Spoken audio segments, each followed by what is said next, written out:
Good evening all, I'm Aditi Lama with the Tues edition of South Asian News, Vision of Asia. We are coming to you from our studio in New York City. Welcome to the show. Let's begin by taking a look at the coronavirus pandemic. Globally, we are looking at 77.6 million cases of the coronavirus with at least 1.7 million deaths. In the United States, we are at more than 18 million cases of COVID-19 with at least 320,000 deaths. The surge in new infections is overwhelming hospitals nationwide. The latest million new cases were recorded in just 6 days as the US approached the most number of fatalities of any country in the world with coronavirus. On that, in California, Los Angeles area hospitals have no free intensive care unit beds, and again, experts are asking everyone to practice discipline now. News of vaccine has been bringing a ray of hope to end to the coronavirus nightmare shortly. On that, both Pfizer and Moderna have begun vaccinating healthcare workers as well as long-term care facilities. More than 600 doctors, nurses, and other medical professionals have already received their first dose of the vaccine.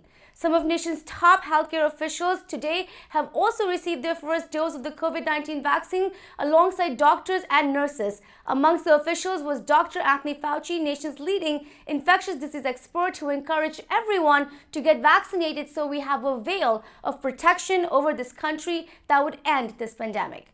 In politics, the U.S. Congress has passed a bipartisan COVID-19 relief package of $900 billion to provide aid to all hit hard during the crisis. The sweeping aid package includes unemployment benefits as well as direct stimulus payments of $600 to individuals and more. Meanwhile, a new strain of the coronavirus has been detected in the UK, alarming several nations into banning travel from the UK to contain the virus. So how does this new strain of coronavirus impact us all in the country, and what do we need to do now with cases ravaging across? We speak tonight with doctors, executives, and more. Here are the headlines. Dr. Tushar Patel urges all to stay disciplined and follow CDC guidelines. COVID-19 updates, New Jersey. The ACLU New Jersey responds to Attorney General Garewal's new police use of force directive featuring Executive Director Amol Sinha. New Jersey Senate and General Assembly honors veteran Indian actor Dharmendra Lifetime Achievement Award 2020. It's time for a short break on Vision of Asia, Voice of the Community. We'll be right back. And welcome back. I am Aditi Lama and this is Vision of Asia, Tuesday night episode of South Asian News.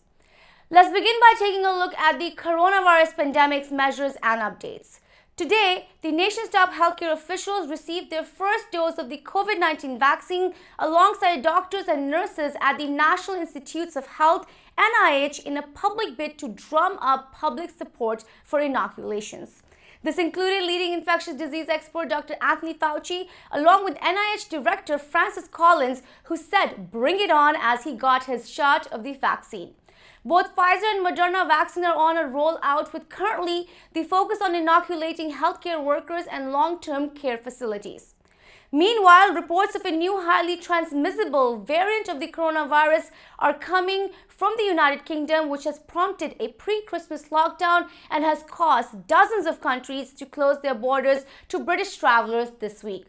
According to the CSC, it has not been detected in the US, but experts fear it already is existing in the country.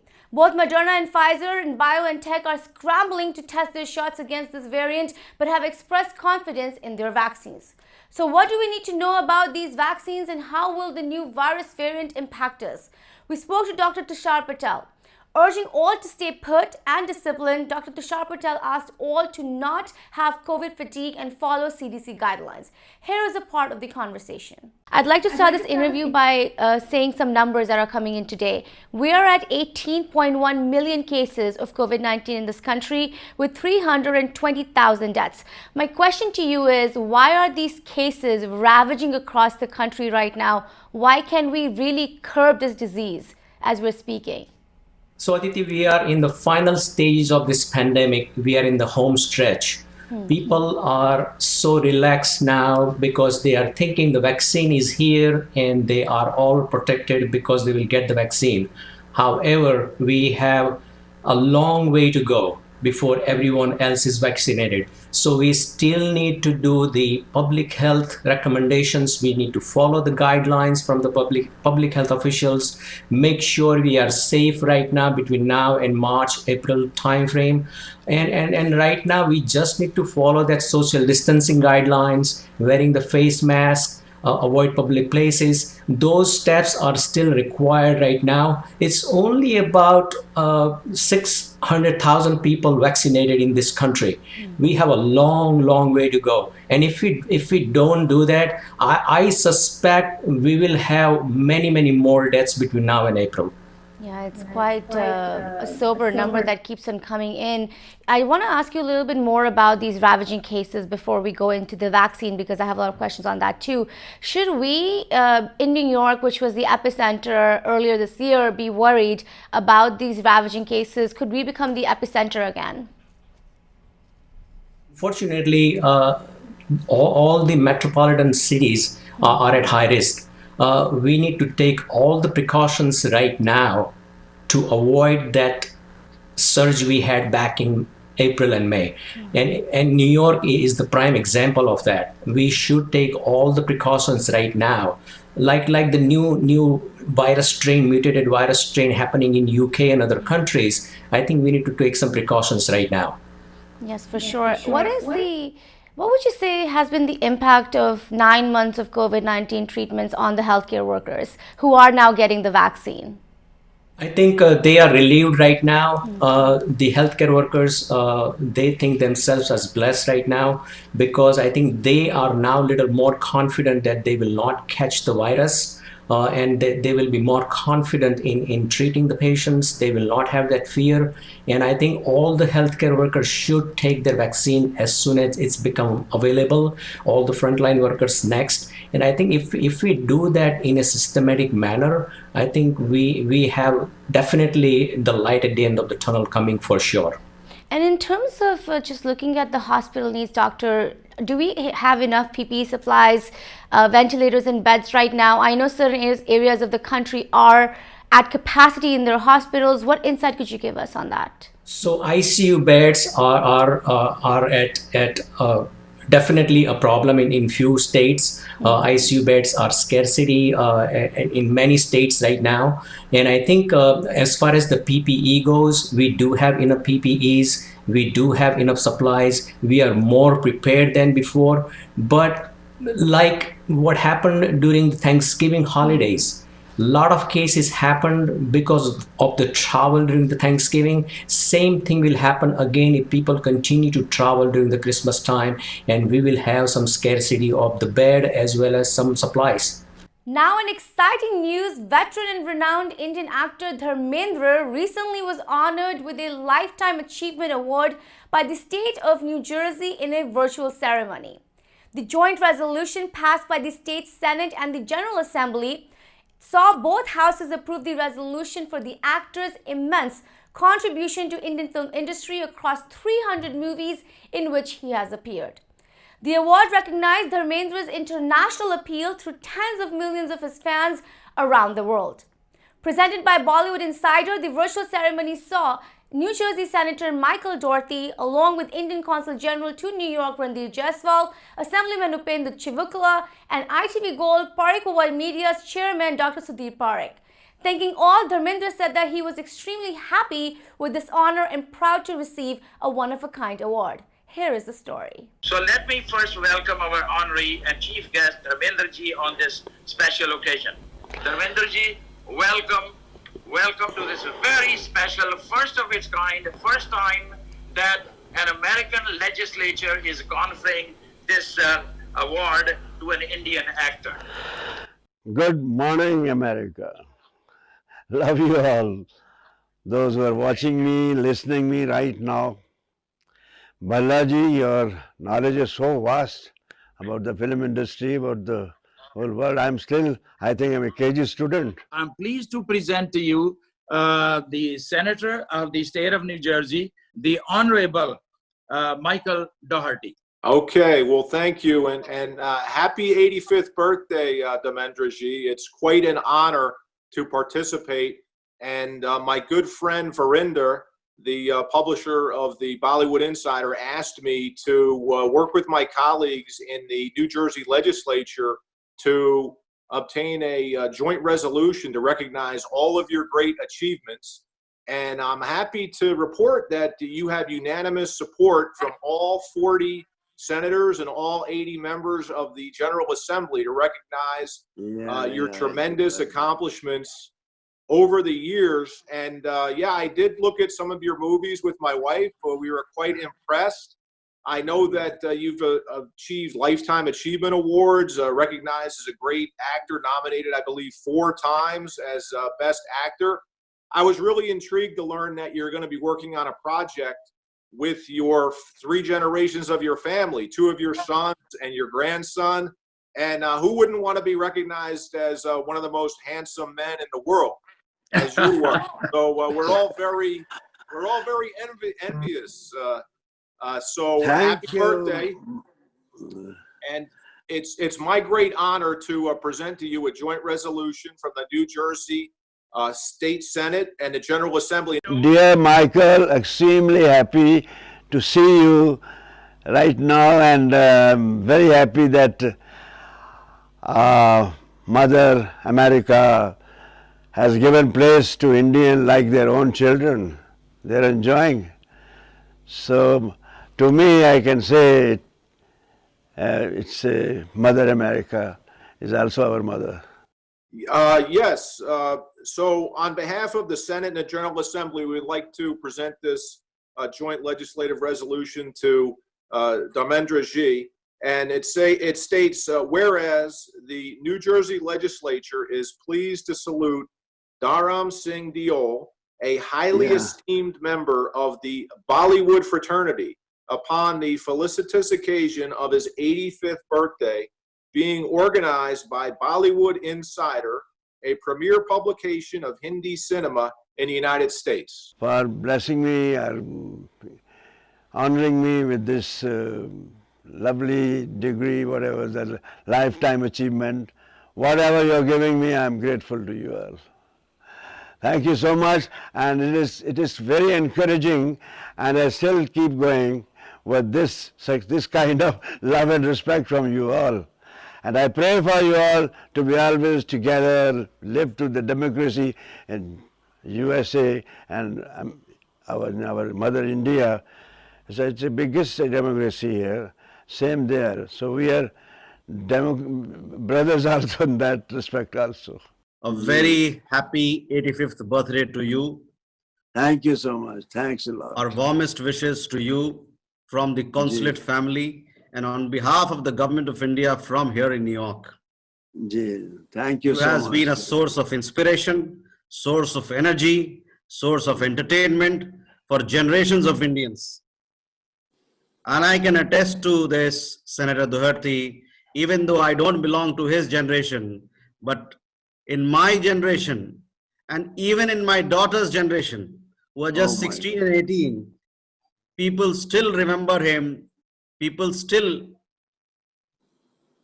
have the highest of regard for his caliber, for his professionalism, and all that he has done for Bollywood, for India, and to make our lives happy and joyful. Is my strength. It makes me more strong. I promise myself to give more love and affection to you through my films, through my personal life, through any way. I love humanity, so I believe in humanity. I want to serve humanity in many ways, by acting, by doing so many things.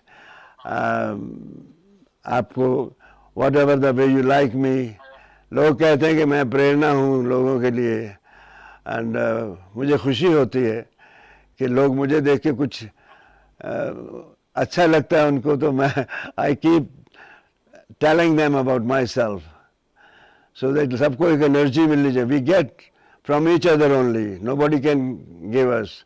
We receive and give from each other. I would take this opportunity to say that I'm very proud that my friend Virender, he is a publisher of the only premier Bollywood magazine in the USA and North America. And really, he is doing a great service to connect the younger generation to India.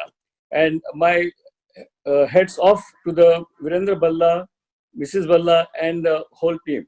Well, just to say that it has been a sheer delight for me and for all those who would be joining us in this ceremony subsequent to today's function to be part of this honor.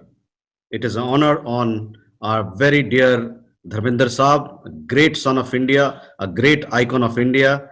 You know, at the age of 85, I can tell you, he talked about drawing energy from one another. I'm drawing energy from him. So that is what he represents.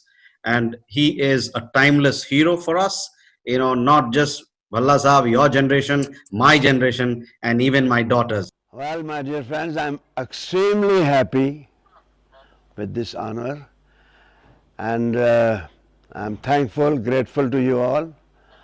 You know, this kind of togetherness or this kind of meeting each other like that is first time for me.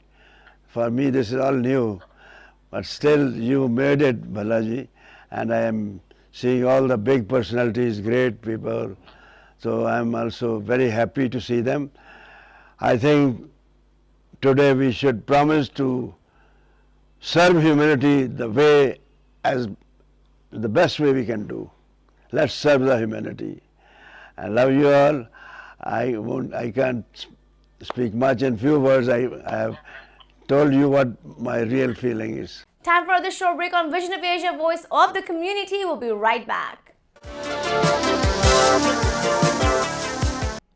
And welcome back. I am Aditi Lama and this is Vision of Asia, the South Asian news segment. In New Jersey, top law enforcement official Attorney General Gurpreet Grewal has unveiled new guidelines governing the use of force for state's nearly 40,000 police officers, saying that the changes would make New Jersey a national leader in policing reform. Among the new policies are a prohibition against any use of physical force against a civilian except as a last resort and only after attempts at de-escalation. It also includes a bar on deadly force against civilians, including chokeholds and strikes to the head and neck. Supporting the new directive, the ACLU New Jersey has said that this new directive incorporates measures that have extraordinary potential to protect people's rights and safety, as well as accountability for law enforcement.